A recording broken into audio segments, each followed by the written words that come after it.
Hello students, welcome back to my channel. Hope you all are fine and enjoying my lectures. And आज की class में मैं अपना physics का lecture start करने जा रही हूँ. जो मैं लाइट पे बेस्ड मैंने जो अपने लेक्चर स्टार्ट करे थे उसी को आगे कंटिन्यू कर रही हूँ. तो सबसे पहले उन सारे लोगों को मैं थैंक्स कहना चाहूँगी जो मेरे चैनल्स देख रहे हैं, मेरे चैनल को लाइक कर रहे हैं, सब्सक्राइब कर रहे हैं, कमेंट कर रहे हैं. तो उन सारे लोगों को मैं थैंक यू कहना चाहूँगी. एंड वो लोग मेरे चैनल्स को देख रहे हैं, मेरे चैनल्स का पार्ट बने हुए हैं. और ये भी आशा करती हूँ कि आप लोग अपने कॉन्टैक्ट्स में जितने भी स्टूडेंट्स एंड जो भी कंपटीशन की तैयारी कर रहे हैं उन सभी लोगों को भी अपने कॉन्टैक्ट से मेरे चैनल का लिंक ज़रूर शेयर करिएगा ताकि मेरे लेक्चर्स ज़्यादा से ज़्यादा लोगों तक पहुँच सकें, जिससे आप लोग अपनी तैयारी कर सकते हैं आगे कंपटीशन की. क्योंकि इसमें मैं अपने यहाँ पे कंपटीशन एग्ज़ाम में पूछे गए क्वेश्चंस भी आपको यहाँ पे करा रही हूँ. तो इससे मेरे चैनल से आप लोगों को हेल्प मिलेगी, यही मेरी आशा है. तो आज का लेक्चर मैं अपना स्टार्ट करती हूँ यहाँ पर. तो इससे पहले जो लाइट पे बेस्ड मैंने जो अपना फिज़िक्स के लेक्चर स्टार्ट करे थे उसमें था हाइगेंस प्रिंसिपल पे बेस्ड मैंने 2 लेक्चर्स बनाए हैं जिसमें मैंने इंटरफेरेंस ऑफ लाइट भी डिस्कस किया है. तो आज का जो टॉपिक है उसको मैं डिफ़ाइन कर रही हूँ. जो टॉपिक है वो है पोलराइजेशन ऑफ लाइट. तो लाइट कैसे पोलराइज होती है तो उसको हम यहाँ पे पढ़ेंगे. तो सबसे पहले लाइट क्या होती है इसको देख लेते हैं. देखिए लाइट क्या है. लाइट क्या है, एक EM वेव है. Electromagnetic light is an electromagnetic wave in which the electric field and magnetic field vary sinusoidally. दोनों क्या करते हैं इसमें, इलेक्ट्रिक फील्ड और मैग्नेटिक फील्ड दोनों ही साइनसॉइडली वेव की तरह वेरी करते हैं और परपेंडिकुलर टू ईच अदर. दोनों electric field and magnetic field क्या होते हैं, एक दूसरे के परपेंडिकुलर होते हैं and perpendicular to the direction of propagation of light. और जिस डायरेक्शन में लाइट प्रोपेगेट होती है उस डायरेक्शन के परपेंडिकुलर होते हैं दोनों electric field and magnetic field. तो दोनों उसके परपेंडिकुलर होते हैं. सारी चीज़ें एक दूसरे की परपेंडिकुलर होती है. Direction of propagation, electric field and magnetic field, all 3 are perpendicular to the each other. So light is an electromagnetic wave. ये हमें पहले से पता है कि लाइट क्या होती है, एक इलेक्ट्रोमैग्नेटिक फील्ड होती है जिसकी स्पीड क्या होती है c = 3×10⁸ मीटर पर सेकेंड. ठीक है. तो इसके डिटेल्स में हम बाद में जब हम इलेक्ट्रोमैग्नेटिक का जब चैप्टर पढ़ेंगे तो वहाँ पे हम इलेक्ट्रिक फील्ड मैग्नेटिक फील्ड के बारे में ज़्यादा डिस्कस करेंगे. तो यहाँ पे हमें देखना है कि लाइट के बारे में पढ़ना है. तो इसका हमने यहाँ पे फोकस है हमारा यहाँ पे पोलराइजेशन पे कि कैसे यहाँ पे लाइट पोलराइज होगी. तो देखिए अगर अनपोलराइज लाइट होती है, लाइट कई टाइप की होती है, unpolarize light, polarize light, partially polarize light. तो यहाँ पे सबसे पहले हम अनपोलराइज लाइट डिफ़ाइन करना चाह रहे हैं. तो देखिए अनपोलराइज लाइट कैसी होती है. अनपोलराइज लाइट को हम ऐसे डिफ़ाइन करते हैं, ऐसे सिंबल से रिप्रेजेंट करते हैं जिसमें इलेक्ट्रिक वेक्टर सारे डायरेक्शंस में डिस्ट्रीब्यूट होते हैं. हर डायरेक्शन में इलेक्ट्रिक फील्ड डिस्ट्रीब्यूट होते हैं. यहाँ हम अनपोलराइज को ऐसे दिखाएंगे, एक double sided arrow then 1 dot between that. तो इसको भी हम अनपोलराइज लाइट बोलेंगे. ये भी एक अनपोलराइज लाइट का रिप्रेजेंट करने का तरीका है. देन ये भी अनपोलराइज लाइट के रिप्रेजेंट करने का तरीका है. तो कहीं पे भी हम अनपोलराइज लाइट की बात करेंगे तो यहाँ पे हम उसको ऐसे रिप्रेजेंट करेंगे. ठीक है. उसके बाद देखिए पोलराइज़र क्या होता है. पोलराइज़र क्या होता है, देखिए जो भी हमें लाइट दी गई होती है उसके इलेक्ट्रिक फील्ड वेक्टर्स होते हैं अनपोलराइज लाइट के, वो हर डायरेक्शन में डिस्ट्रीब्यूट होते हैं. तो पोलराइज़र क्या करता है, उस इलेक्ट्रिक फील्ड वेक्टर्स को एक ही डायरेक्शन में करता है, या तो परपेंडिकुलर करेगा या पैरेलली करेगा उसके इलेक्ट्रिक वेक्टर्स को. डायरेक्शन ऑफ प्रोपेगेशन के पैरेलल करेगा या तो परपेंडिकुलर उसको क्या करेगा, पोलराइज करेगा पोलराइज़र. तो इसमें क्या होता है, it consist of a long chain of molecules aligned in a particular direction. ठीक है. पोलराइज़र में क्या होता है, एक लॉन्ग चेन है, एक मॉलिक्यूल्स की लॉन्ग चेन है जिसमें जो उसके मॉलिक्यूल्स होते हैं एक पर्टिकुलर डायरेक्शन में अलाइन रहते हैं कि जिस एक्सिस में उसका जो उसकी एक्सिस होगी पोलराइजेशन की, उसी डायरेक्शन में उस जो अनपोलराइज लाइट है वही पोलराइज होगी. तो देखिए पोलराइज़र हमारे बहुत टाइप के होते हैं. जनरली हम यूज़ करते हैं टूरमैनियल क्रिस्टल एंड निकोल प्रिज्म. यहाँ पर हम यूज़ करेंगे जो लाइट को पोलराइज करेगा. ठीक है. अब देखिए उसके बाद कैसे होता है, जैसे हमें यहाँ पे अनपोलराइज लाइट दी है तो अनपोलराइज लाइट जब हमारी पोलराइड में फॉल करेगी, जब हम उसमें डालेंगे पोलराइड में या पोलराइजर में डालेंगे, तो ये पोलराइज़र क्या करेगा, इस अनपोलराइज लाइट को क्या करेगा, एक पर्टिकुलर डायरेक्शन में अलाइन कर देगा।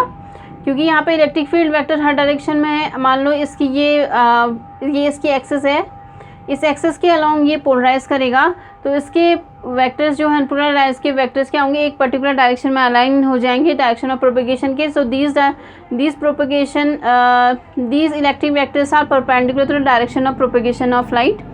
सो ये एक पर्टिकुलर डायरेक्शन में इनको पोलराइज कर रहा है। यहाँ पे पोलराइड अपनी एक्सिस के अलोंग पोलराइज कर रहा है, ठीक है। तो इसको हम यहाँ ऐसे पोलराइज को यहाँ पे हम जनरली यूज़ करेंगे, ठीक है।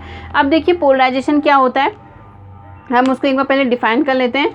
Polarisation phenomena of restricting the vibrations of electric field vector E vector in a particular direction.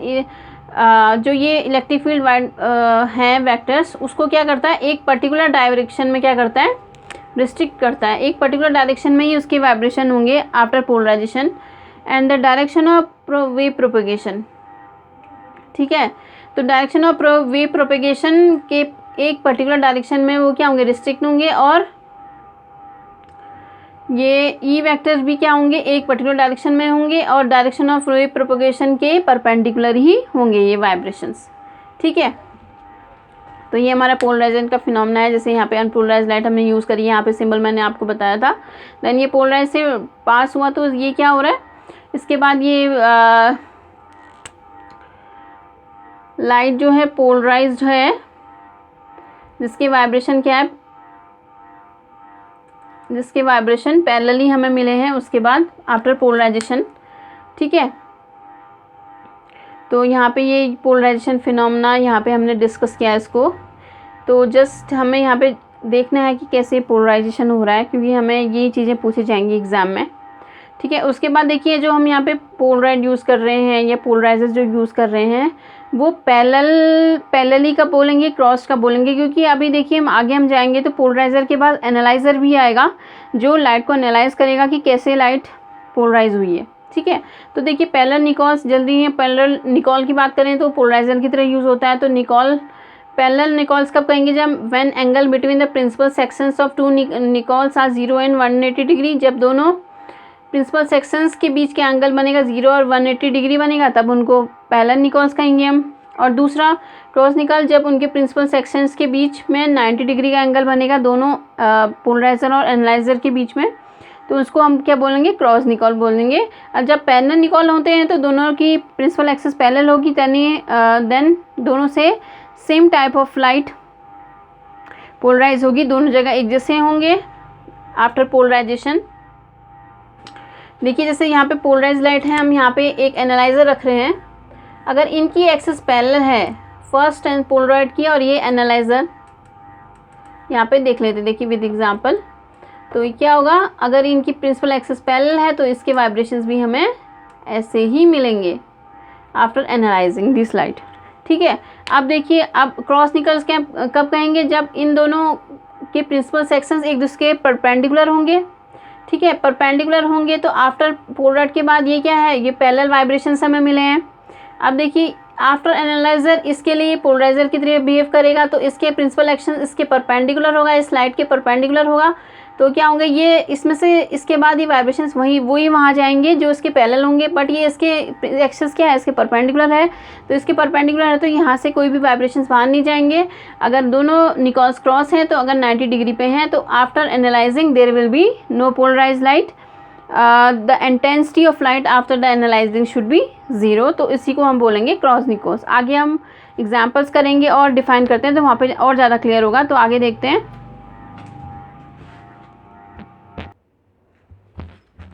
तो आगे बढ़ते देखिए, अभी हमने पैरेलल निकोल्स और क्रॉस निकोल्स क्या होते हैं वो हमने पढ़ा था, तो अभी हम डायग्रामेटिकली समझ लेते हैं कि पैरेलल निकोल्स के केस में क्या होगा और क्रॉस निकोल्स के केस में क्या होगा। देखिए पैरेलल निकोल्स के केस में क्या होगा, हमारे यहाँ पे अनपोलराइज लाइट दी गई है, तो अनपोलराइज लाइट के बाद यहाँ पे हमारा एक पोलराइड रखा है जो इस अनपोलराइज लाइट को पोलराइज करने के बाद इसके electric field vector the vibration से एक पर्टिकुलर डायरेक्शन में करेगा, यानी यहाँ पे पैरेलल डायरेक्शन में कर रहा है, तो पैरेलली पोलराइज्ड होंगे यहाँ पे लाइट।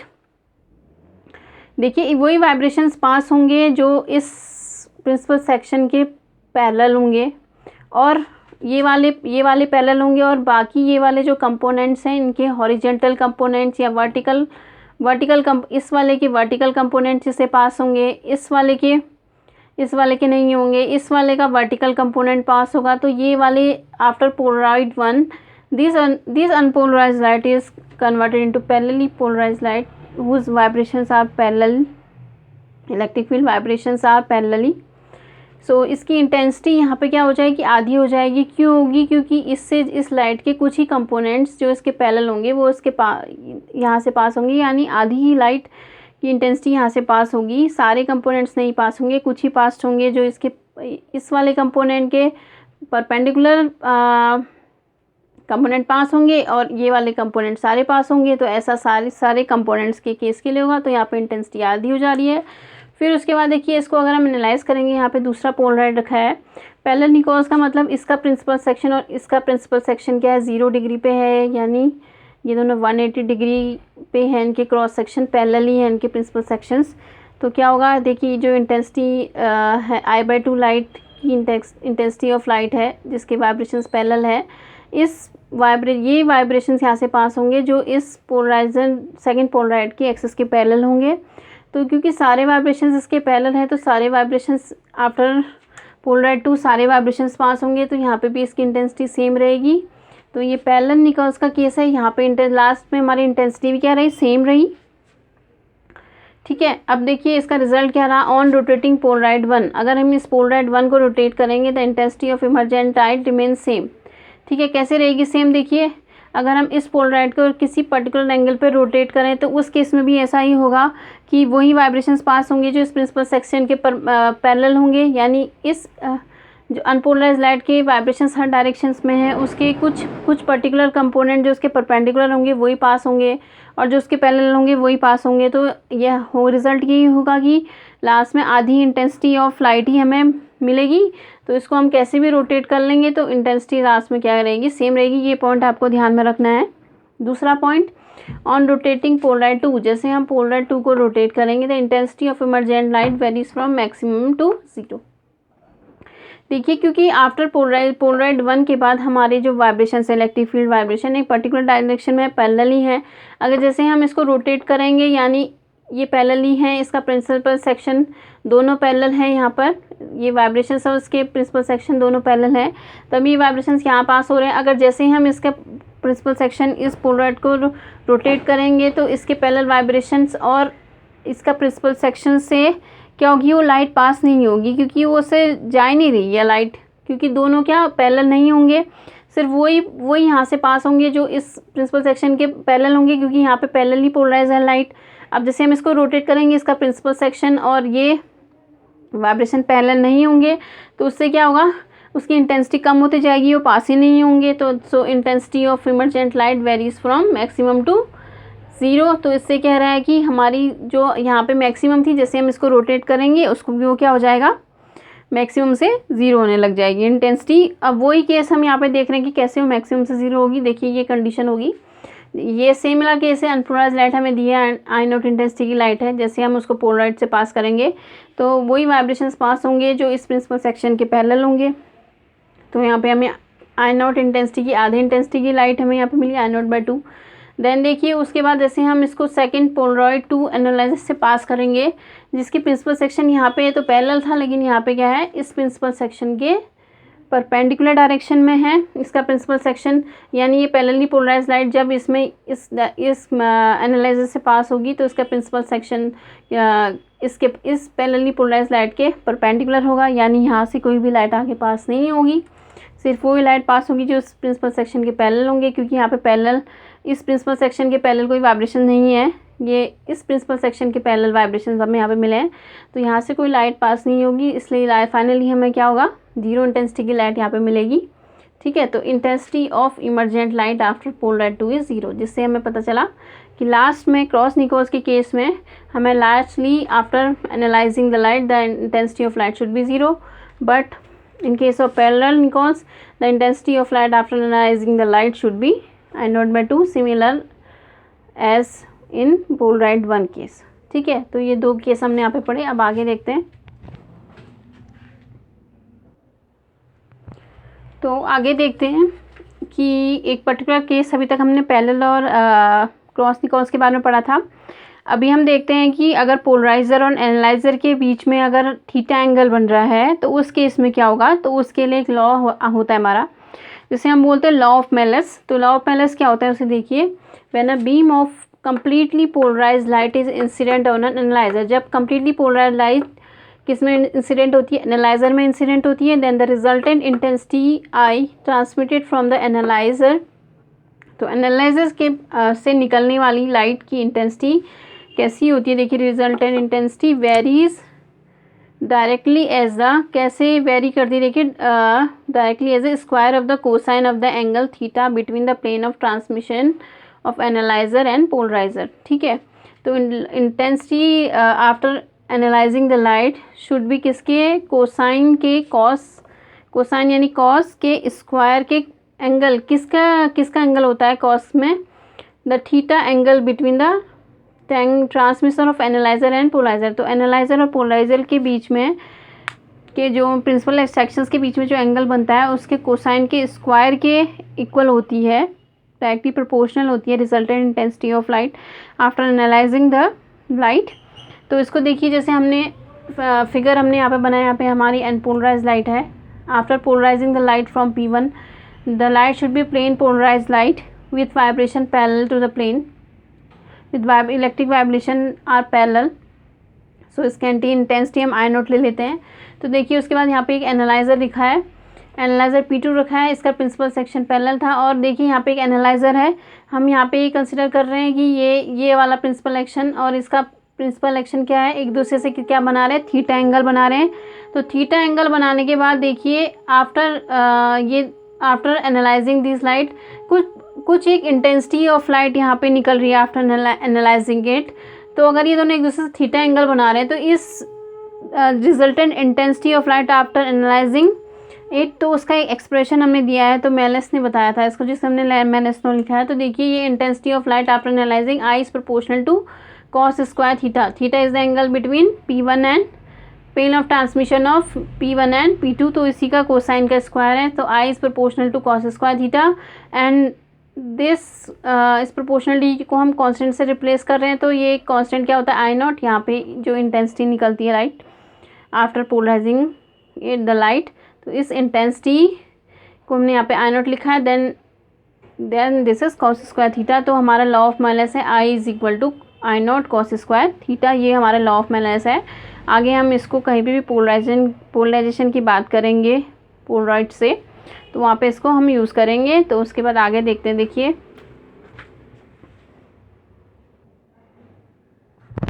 तो आगे कंटिन्यू करते हैं। देखिए अभी तक हमने पोलराइड्स के बारे में पढ़ा, पोलराइज़र एनालाइज़र के बारे में। तो जितने भी फिनोमेना होते थे, कैसे कहाँ पे लाइट यूज़ होती थी, कैसे हम उन्हें पोलराइज़ करते हैं, एनालाइज़ करते हैं, ये हमने पढ़ा।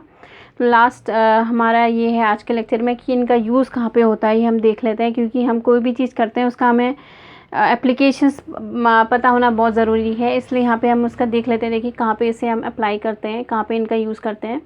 तो uses of plane polarised light and polaroids कहाँ पे यूज़ होता है। देखिए using the two polaroids we can control the intensity of light and can make it zero. ये हमने देखा कि क्रॉस निकाला और पैरेलल निकाल के केस में क्या क्या होता है। तो हमने देखा कि देखिए दो पोलराइड्स को यूज़ करके हम लाइट की इंटेंसिटी को कंट्रोल कर सकते हैं। कहीं पे हमें मैक्सिमम इंटेंसिटी चाहिए तो हम उसे रोटेट कर सकते हैं, कहीं पे हमें ज़ीरो चाहिए तो हम पोलराइज़र और एनालाइज़र की प्रिंसिपल एक्सिस को रोटेट करके उसको ज़ीरो भी कर सकते हैं।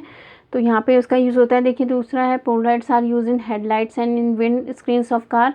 तो कार की हेडलाइट्स में और विंड स्क्रीन जिसमें हम आगे से देखते हैं फ्रंट में कार की स्क्रीन में, तो वहाँ पे भी पोलराइड्स का यूज़ होता है, उससे उसकी इंटेंसिटी को हम कंट्रोल कर सकते हैं। तो कंट्रोल करने के लिए ही वहाँ पे यहाँ पे पोलराइड्स का यूज़ किया जाता है कार्स में। दूसरा they are use in microscopes objectives and cameras और माइक्रोस्कोप ऑब्जेक्टिव्स में भी इसका यही इंटेंसिटी कंट्रोल करने के लिए ही यूज़ किया जाता है पोलराइड्स का, या पेल पोलराइज लाइट का यहाँ पे यूज़ किया जाता है, जिससे लाइट कंट्रोल हो सके, चौथा है polarization of light is used in calculator and watches. Calculator and watches में भी इनका यूज़ किया जाता है, जिससे शाइनिंग उनकी कम हो जाती है, ब्राइटनेस लाइट की इंटेंसिटी को हम यहाँ से इससे भी कंट्रोल कर सकते हैं पोलराइजेशन ऑफ लाइट से। तो इतने सारे इसके एप्लीकेशंस थे, और भी एप्लीकेशंस के इसके हैं, तो वो भी आप देख सकते हैं। यहाँ पे तो हमने उसकी सिर्फ बेसिक एप्लीकेशंस देखे। तो आज के टॉपिक में हमने देखा कि लाइट कैसे पोलराइज की जाती है पोलराइजर्स की हेल्प से। तो नेक्स्ट लेक्चर में हम देखेंगे कि कैसे लाइट पोलराइज की जाती है रिफ्लेक्शन से एंड अदर फिनोमेना से। तो आज का लेक्चर हमारा यहीं पे ख़त्म होता है। तो मेरे लेक्चर अगर आप लोगों को पसंद आ रहे हैं तो मेरे चैनल को लाइक करिएगा, सब्सक्राइब करिएगा, कमेंट ज़रूर करिएगा, ताकि मेरे लेक्चर्स से मैं आप लोगों को कोई अगर नया टॉपिक डिस्कस करना है या कोई नई या आपकी प्रॉब्लम है, वो भी आप मुझे सेंड कर सकते हैं, ताकि उसका सॉल्यूशन मैं आप अपने लेक्चर्स में आपको दे सकूं। तो मेरे चैनल को देखिएगा, लाइक करिएगा, सब्सक्राइब करिएगा, शेयर ज़रूर करिएगा, तो कि ज़्यादा से ज़्यादा मेरे लेक्चर्स लोगों के तक पहुंच सकें। तो आज का लेक्चर यही ख़त्म होता है। Okay, thank you.